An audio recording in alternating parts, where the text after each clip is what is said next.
Good evening, ladies and gentlemen, and welcome to Cases. I'm Shant Kerbabian. A page of history was turned on 11th February when Mubarak gave up power after 2 weeks of bloody repression. 2 years on, disillusioned Egyptians are wondering what happened to their dream of democratic Egypt, whose government respects human rights and, most importantly, freedom of speech and press in the country.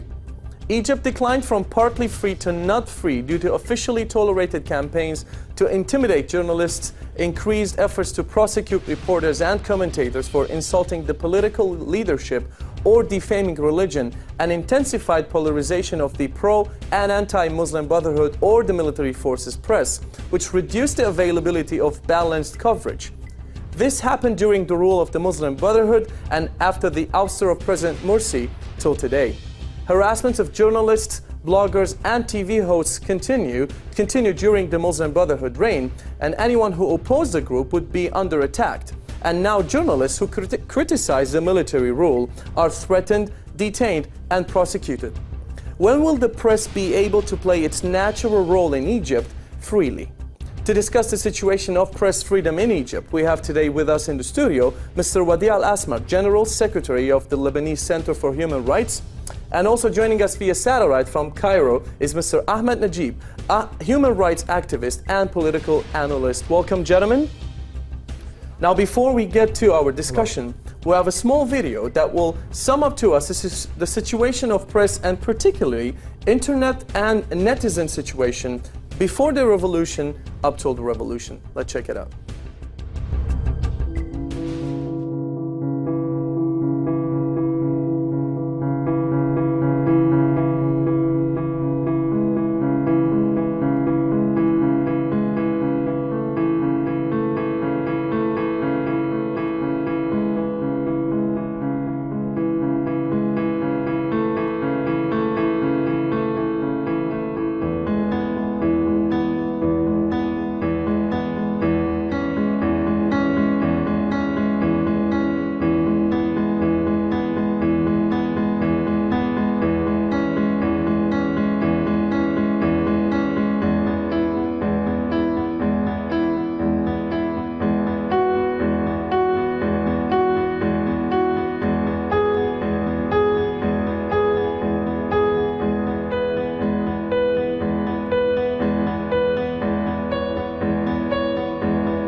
So there, this was the video summing up, telling us the situation before the revolution, and actually giving us one of the reasons that led to revolutions. And we're not going to get into the debate of the Arab Spring or revolution, but let's discuss about the power that media, specifically social media, had in these revolutions, particularly in Egypt. First, I think, we can talk about revolution. Regardless what's happened after a revolution, it's not something that happened from one day to another. It's a process. It's a long process. It might take 1, 2, 10, or 20 years. I mean, it's a sociological process. I think what's happening in Egypt, it's a kind of revolution. The result might please us or not. But I mean, this is what's happened. Mubarak has gone. Now Morsi get the same fate. The main question with the social media is that during Mubarak era, people was like taking the social media as kids or teenager or techie or geeks playing with internet, what is the stuff, Facebook. Nobody was aware about Facebook, Twitter, and from one day to another, they see that this isn't the social media who did the revolution, but there was a way for activists and human rights activists and let's say social activists in Egypt and political activists in Egypt, they found a way to communicate with the people. Because the media, the official media, the traditional media were completely hooked by the power, by the government, by Mubarak and the military, the same. So they used this social media as as a way to communicate, and they use it in a very good way. And this come together with a need in this Egyptian society to change. I think here we get like a crossroad between willing to change and the existence of the social media and the, how to say it, the fact that the government, all the process of control and wasn't here for social media. For this reason, as we see in the report, at one time it was a panic mode, so they cut off everything. And I remember at this time when Twitter, if I do remember Twitter and also Google, but mainly Twitter, they opened a kind of voice Twitter for Egypt. You had a toll-free number, you can call it from Egypt, and it was hugely used because people were calling to share the information. So this is why social media activists and net citizens and what I call new generation of journalists, they get targeted after. Because the new this system, is the main point. Yes, the new authority, before Mubarak fall, they was considering them as a threat, but okay, it's fine to let them talk because we can use this with European and United States. You say the guys can do blogs and we don't care about. And we see that after under Morsi and now under Sisi, because now we are in the Sisi era. I mean, it's Adli Mansour, nobody we talk know about the real the real power is the military guys. So today they are targeting more those people because first they are less, they cannot control and manipulate them as they do with the regular journalists. Doesn't mean that the regular journalists are not active. I know in Egypt a lot of traditional media journalists who did a lot of work before Mubarak, because without those people we will never had this uprising in Egypt. But they are it's easier to control them. You know, you talk to the director of a journal and you stop an article. If you do this with an electronic communication, the guy, he will be angry and he will publish it on the net, and everybody will read it hundreds of times more than if it was published in the regular media. Allow me now to interrupt you, Mr. Wadih, and I want to go to my guest in Egypt, Mr. Ahmad Najeeb. Mr. Ahmad, welcome to Cases. We started with a video talking about the situation during the revolution, especially when it comes to social media and internet, and where Egypt was cut offline for some time. And we were talking about this new tool, the power of social media. Does social media still play a critical role currently in Egypt with this unfortunate situation in the country? Definitely. If you go on Twitter and Facebook, Egypt before the revolution ranked as the 4th worldwide on international traffic on Facebook. After the revolution, or during the first 18 days when the communications were regained, a lot of more people left the traditional media to find out more about what's happening, because there were live broadcasting from Tahrir Square and other squares across Egypt. There was people posting about what's going on, eyewitnesses, while the national television was broadcasting.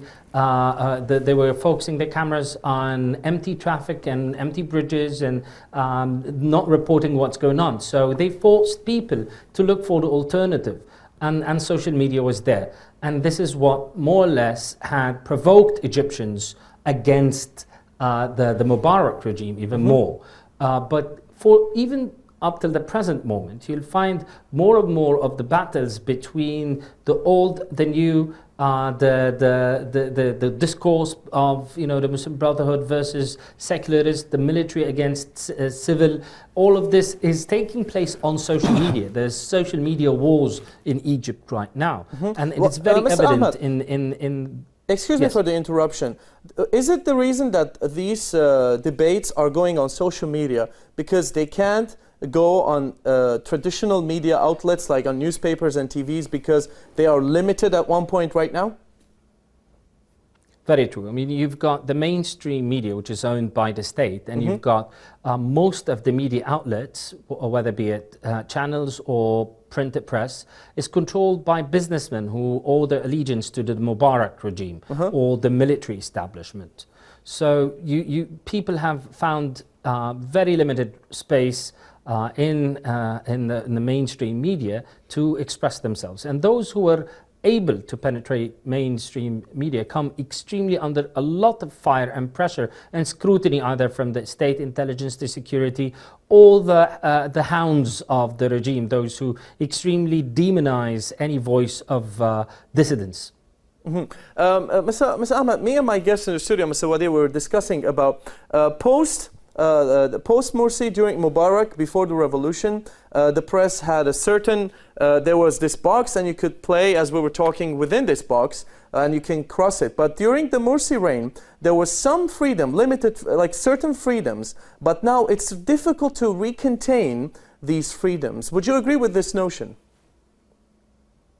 Well, definitely under Morsi, compared to the current stage, there's actually no comparison. There was much more space. Yet again, we saw a lot of people attacking the media figures or taking them to court with charges, contempt of the presidency or religion or other things. So, but yet, if you compare the amount of violence, for instance, against the media figures, it was much less. Or, for instance, the systematic attacks of the police or detaining members of the media did not take place under Morsi compared to what's going on now. You've got the case of the Jazeera International crew that has been 6 months in prison right now. You've got cameraman being attacked. You've got Egypt being ranked as one of the top worst destinations for correspondents and journalists because of the violence against them. Allow me now to ask my guest in the studio, and I'm going to take your comment on the same question later on, Mr. Ahmad. Mr. Wadih, what do you think the reason between this this contradiction? I mean, you had the reign of President Mohamed Morsi, and we all witnessed more freedom. But what is the reason this declined right now?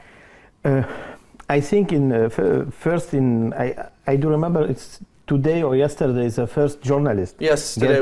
Siham Ibrahim, if I remember the name. She now she get 1 year, I think, with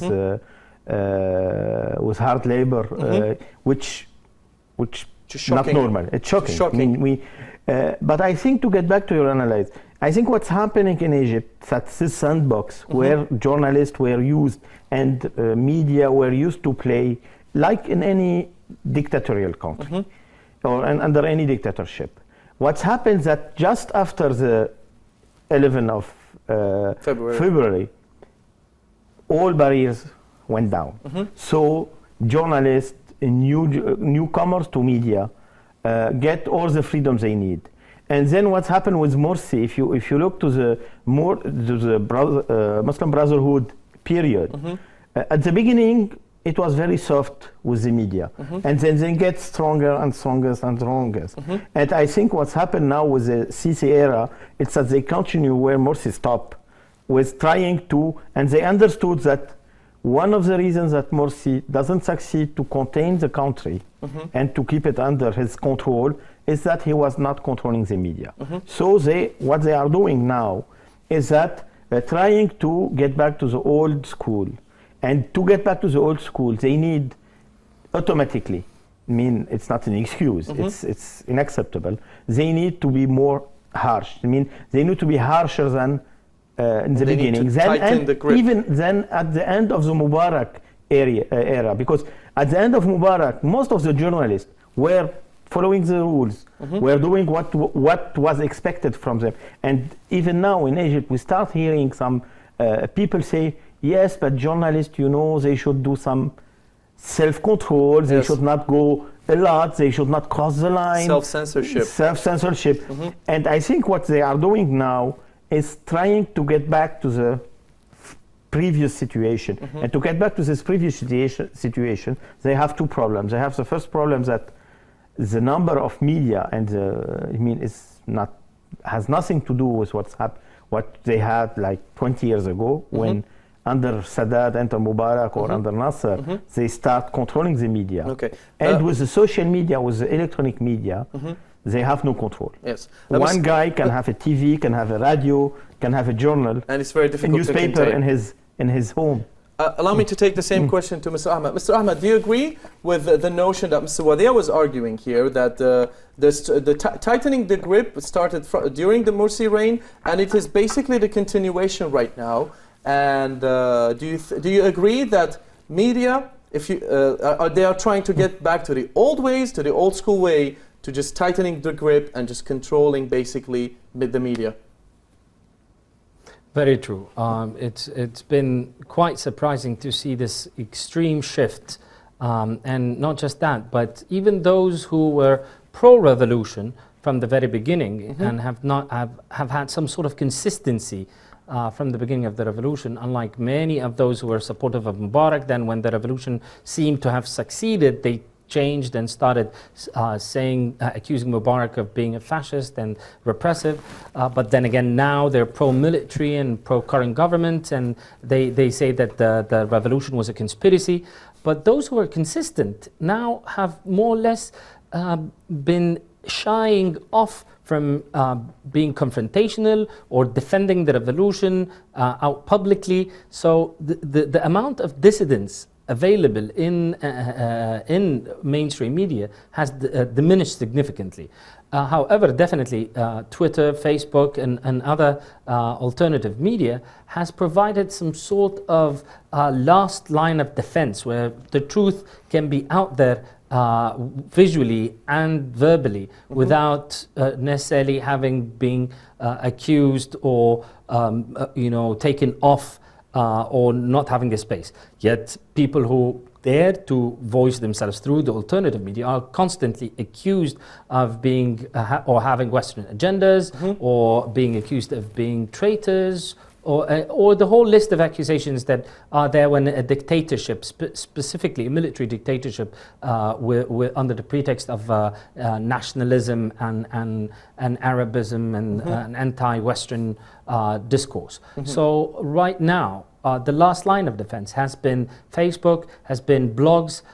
There are very few voices, famous voices, that have been able to say what they want to say in mainstream media. There's only perhaps Al Shuruk newspaper has provided some sort of consistency. You've got new ventures such as Mada or Jadaliya blog. Those are brilliant. They bring young voices of not been corrupted or tarnished in reputation. Okay. Allow me now, gentlemen, to go to our first break, and after the break, gentlemen, will be discussing some of the cases of the persecution of journalists in Egypt. Stay tuned.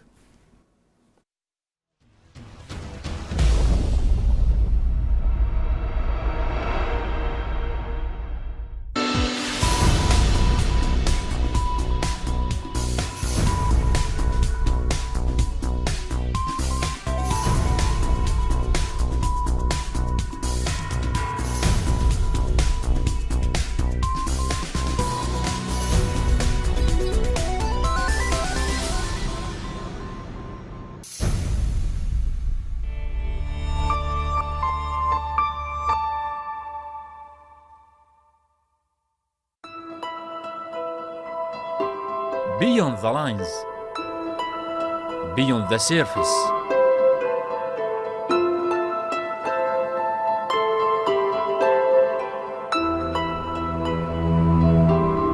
Depth, clarity, substance.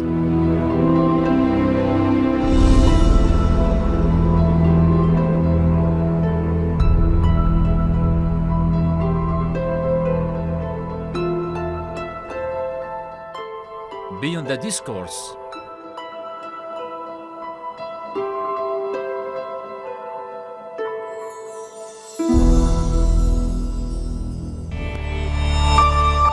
Beyond politics, beyond the shallowness of everyday politics.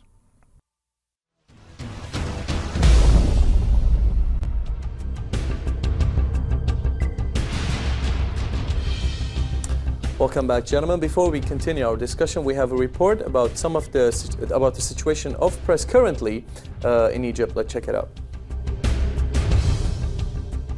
3 journalists working for Al Jazeera English are facing terror charges after being arrested in Cairo during the end of December, in what is being decried by many as an escalating suppression of the press and other critical voices in the Egyptian country. Al Jazeera TV channel has been accused by Egypt's military-led government of being biased, staging wrongful intentions, and working with the Muslim Brotherhood. The journalists who were detained by Egyptian authorities are English Bureau Chief Mohammed Fahmy, Nairobi-based correspondent Peter Grest, and Cairo-based producer Bahar Muhammad. They are charged with using unlicensed equipment, broadcasting false news that supports a terrorist group, and tarnishing the country's reputation abroad. The arrests are attracting growing international attention as a number of organizations call for the release of the journalists, including media freedom and human rights non-governmental organizations, including Reporters Without Borders, Index on Censorship, and Article 19. Also among them is the Committee to Protect Journalists, an organization that has monitored and advocated for journalists and media freedoms around the world since 1981.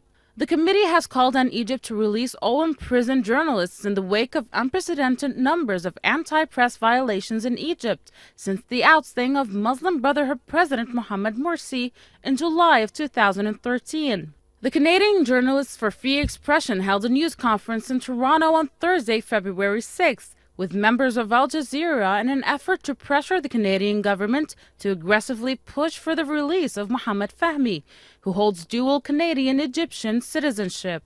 Calls to release the journalists also grew after a social media campaign was launched on Tuesday, February 4th, when journalists around the world began taking pictures of themselves with tape covering their mouths and posting them to Twitter with the hashtag Free Al Jazeera Staff.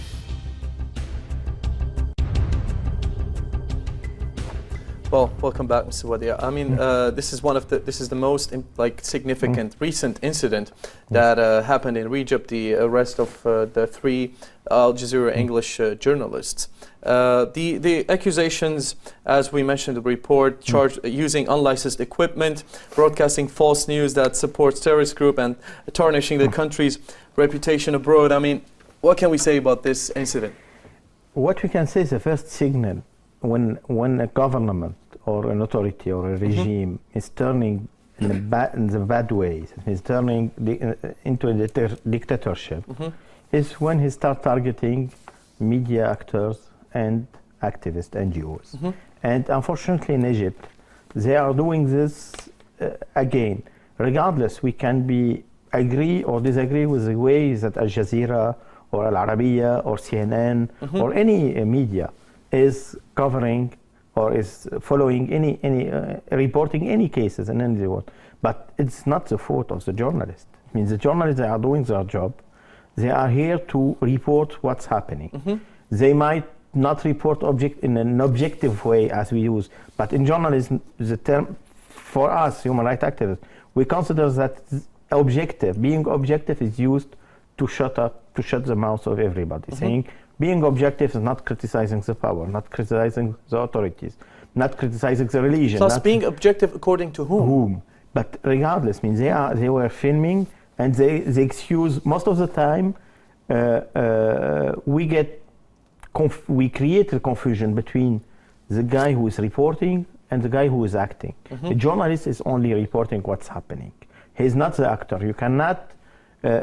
Otherwise, we shut all the media. That means if a media show a crime, you will not say to the media, you are apologizing. You are doing some advertisement for the crimes. It means the job of the media. So we are really shocked, and we consider that it's a real violation of the international law by detaining journalists for their job.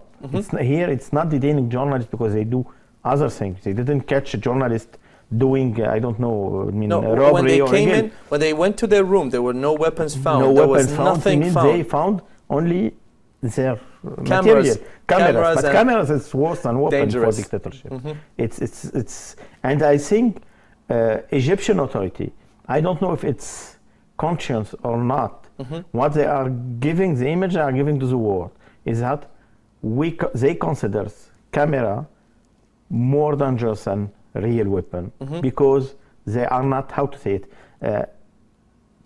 they know that they are not respecting, they are not binding with their international commitment to protect human rights. For this reason, the worst thing for them is having people reporting this.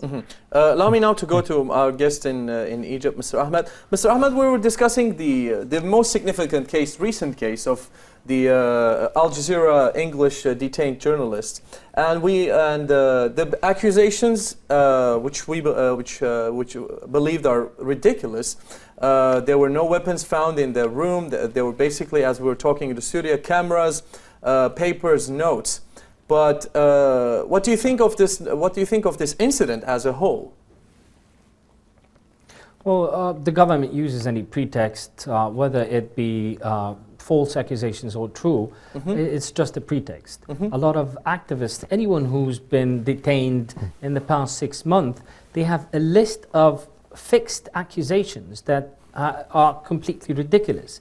Just a month ago, in the celebration of 25th of January, a young Christian activist was apprehended and was accused of being a member of the Muslim Brotherhood. And no matter what he says or to convince them otherwise. So those accusations are ready.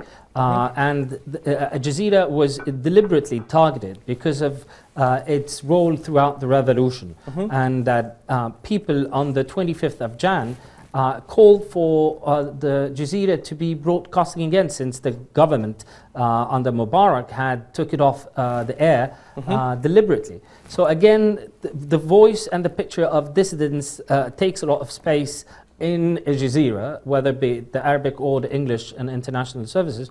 So the current government and the predecessors, and even not Morsi but Mubarak, had always found Al Jazeera as a problematic venue or outlet for media, because it gives the other image and picture of the brutal force used by the police or the military, and no other channel would broadcast such images.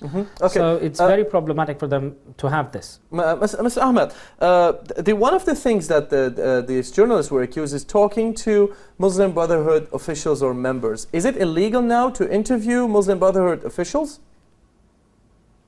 It's an unspoken policy. I've met with many correspondents from all around the world who have been told not to communicate with Muslim Brotherhood or officially report them in the articles or interviews, and specifically more on the visual part rather than just the written or reported press. So it's been very challenging for them to get in contact with Muslim Brotherhood, especially that they're in and out of the country, and when they come back sometimes they find it very hard, or that they're being under scrutiny and surveillance of the intelligence and security apparatus. So it's not been in favor the government has not been in favor of definitely having any international correspondents reach out to the Muslim Brotherhood.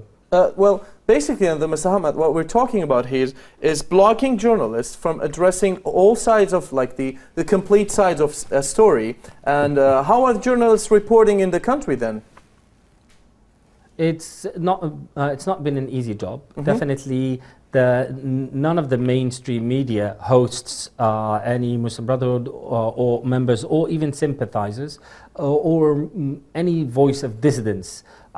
It's been very rare that members of the political opposition are invited to national television, or even those who are owned by businessmen who owe their allegiance to the Mubarak regime. So without this, and on top of this, the physical harassment on the streets, sometimes by the police forces themselves or by thugs controlled by the police forces. So you've got sexual harassment, you've got physical harassment, sometimes cameras are being confiscated or broken.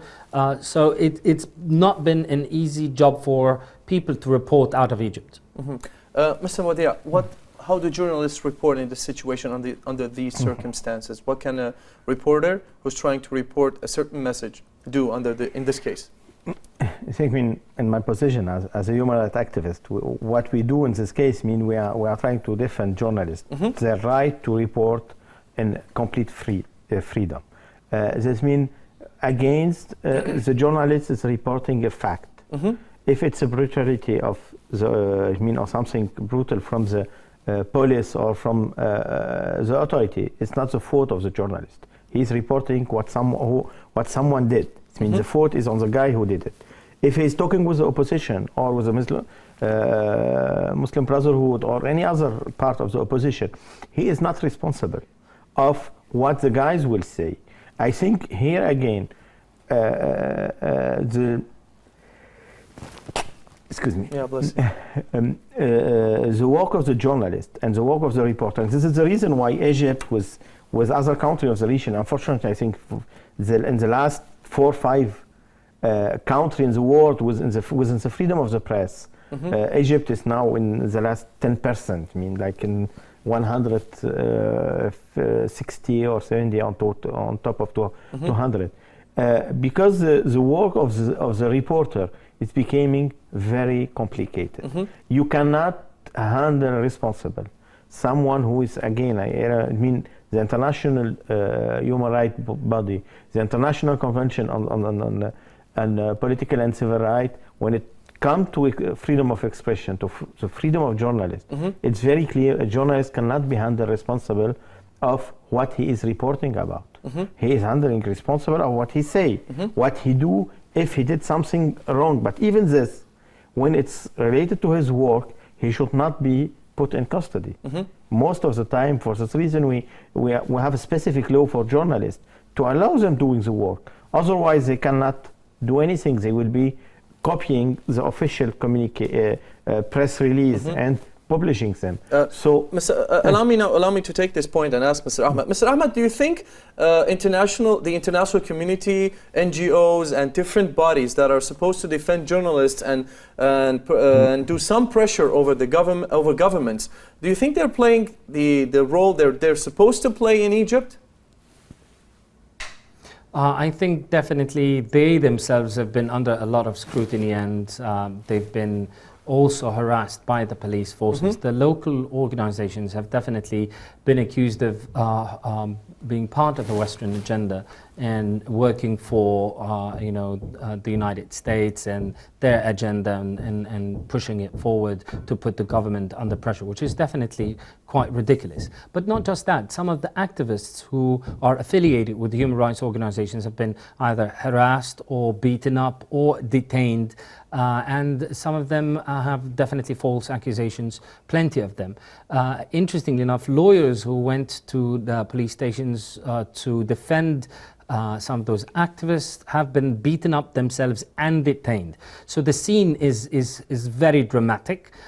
You've got a crackdown, an unprecedented crackdown on any sort of activism or media reporting. So it's a very bleak image, to tell you the truth.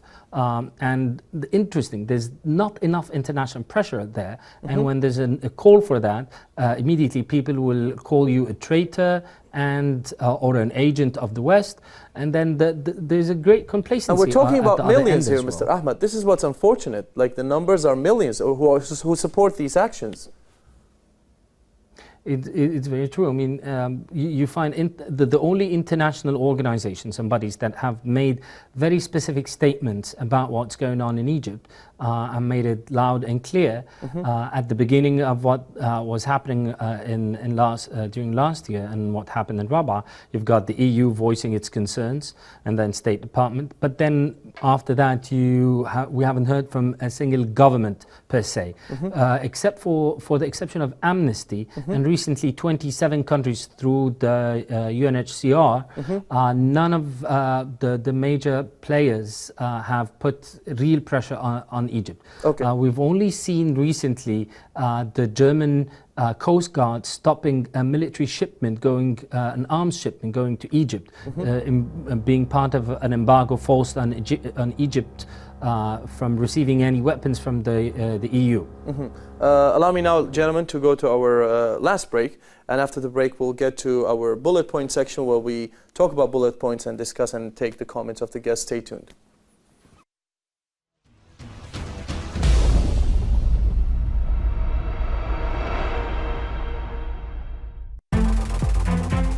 Around the world, outside the mainstream, anywhere, everywhere. A media of your land, of your creation. A new media in a new era. Will it take the lead in the future? I believe so. This is Underground. Underground, when vague turns to clarity. Pollution and climate change. Medicine manipulation. Genetically modified food. The destruction of wildlife and corporate exploitation. These are all part of a new terrorism threatening our future. Eco-terrorism, global awakening to a world under threat.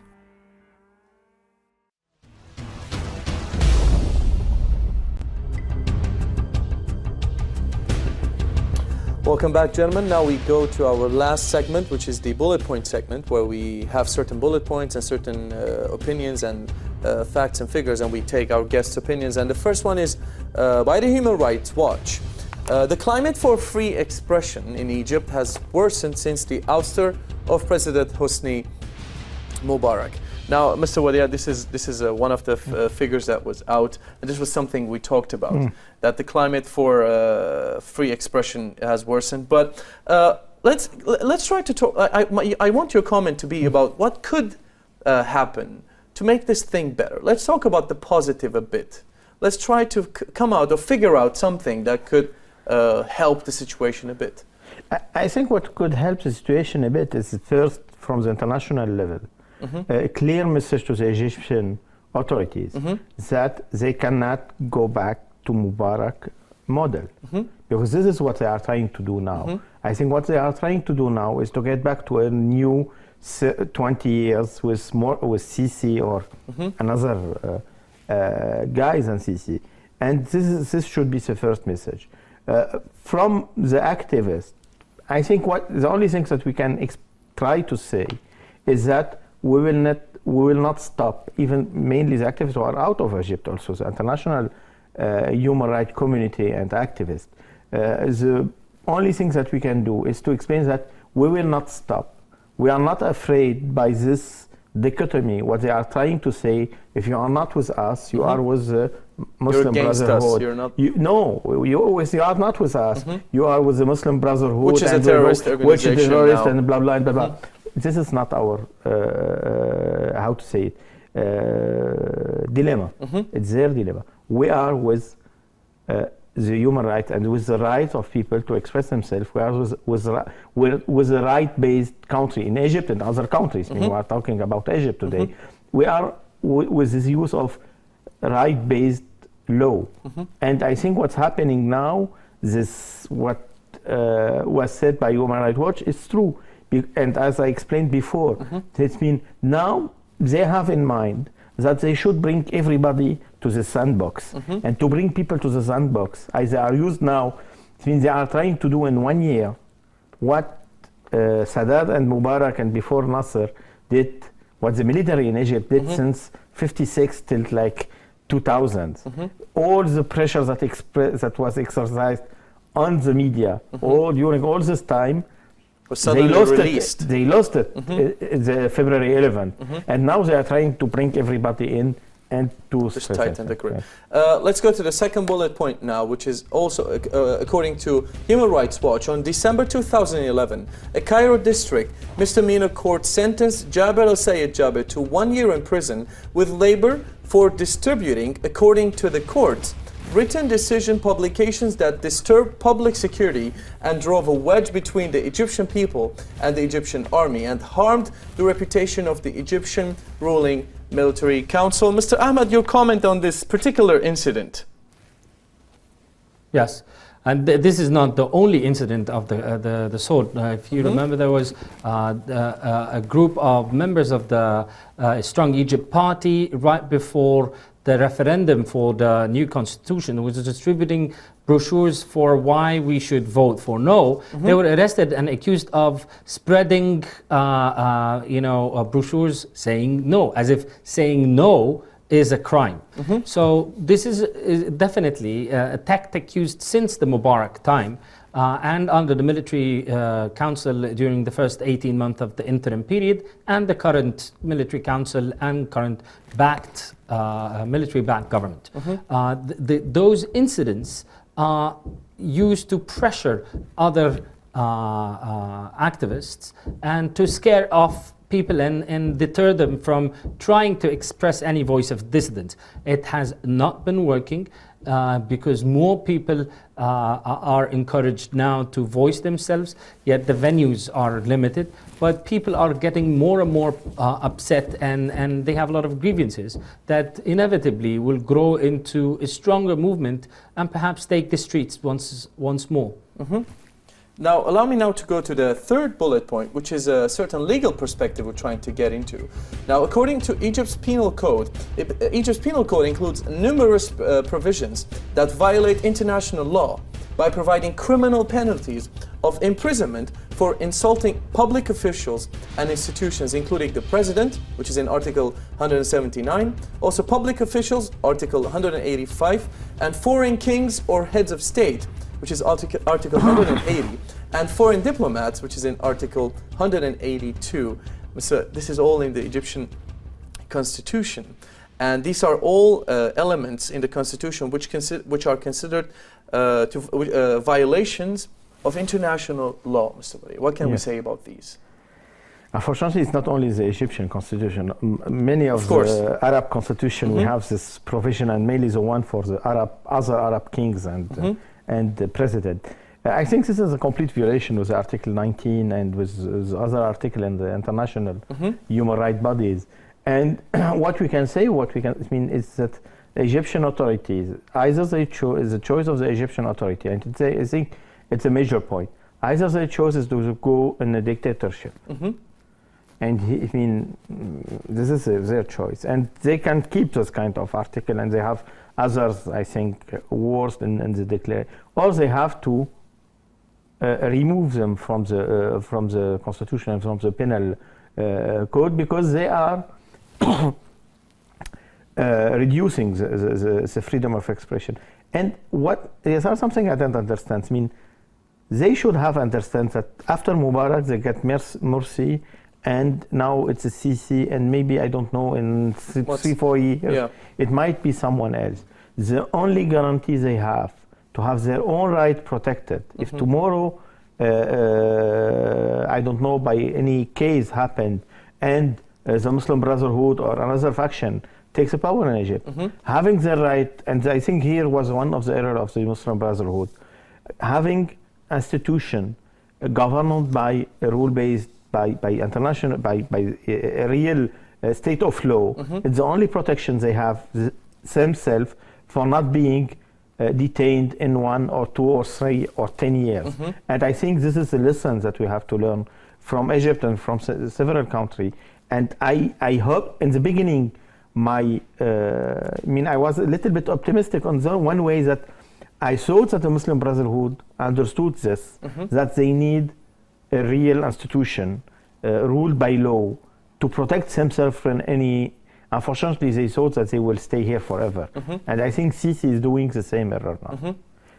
Mr. Ahmad, do you agree with the notion that, Mr. Wadih, because this is a very interesting point, that when you're protecting the freedom of speech, the freedom of expression, you're actually protecting yourself. You're giving yourself the right in the future to criticize, to raise your voice in the future in front, towards a regime that comes against you.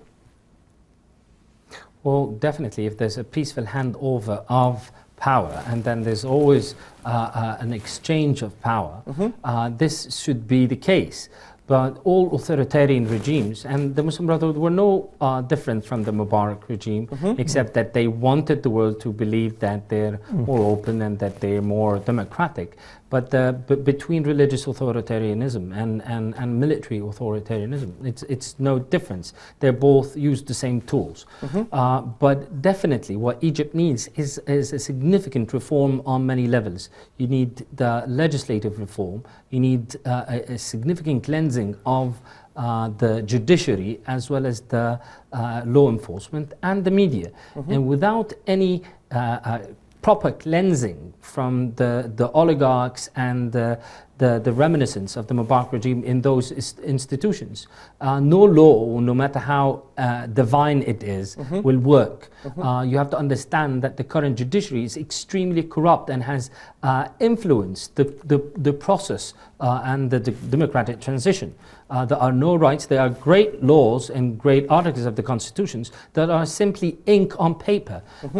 And this specific law that you've mentioned have been used for or against the regime. The regime has used it to detain people, and if you remember the first couple of weeks of Morsi's reign, he had put a hold on that article, specifically insulting the presidency. He said no journalist should be tried for insulting the president. That he gives up this right and that he does not want to see it anymore. Now, whether this was a theatrical or just part of a PR campaign to win people to more or less favor Morsi and the Muslim Brotherhood's rule, still the fact remains that the laws could be good or bad, but could still be ink on paper being used or abused depending on the circumstances. Mr. Ahmad, in 1 minute, since we're short of time, we've been talking about a lot of problems. We've been talking a lot of about negativity and negative here. Isn't there a silver lining out there in the scene, on ground? Definitely. There are people who will not give up the fight. More people now are trying to rebel and become the voice of dissidents. It's not been easy. There have been a lot of targeting of activists. But when I see new venues like Mada or Jadaliya with very heavyweight young talented writers and journalists and activists, it gives me a brink of hope because it shows a new voice, a new discourse that is post revolutionary, and not just that, but has realized what needs to be done. Unfortunately, they have not reached a huge base. They're more or less addressing the intelligentsia, but that should be the next step. Okay. Mr. Wadih, in also 1 minute, this is a huge scene and it's happening not only in Egypt, it's happening in a lot of Arab countries currently. The freedom of press, freedom of expression, it's a sacred right that humans have to have. What has to be done in societies, in Arab societies, and in Egypt now currently, since we're talking about Egypt, to enforce this right, to let people be aware of this right and demand it? I think first, I believe that Egypt will find, and Egypt people and Egyptian activists, and I know a lot of them, they will succeed to find a way to get out from here. It might take some time, but finally Mubarak was here since '81. We have to remember this. And people succeed to break this fear wall that was put around them. And I don't believe they will go into again.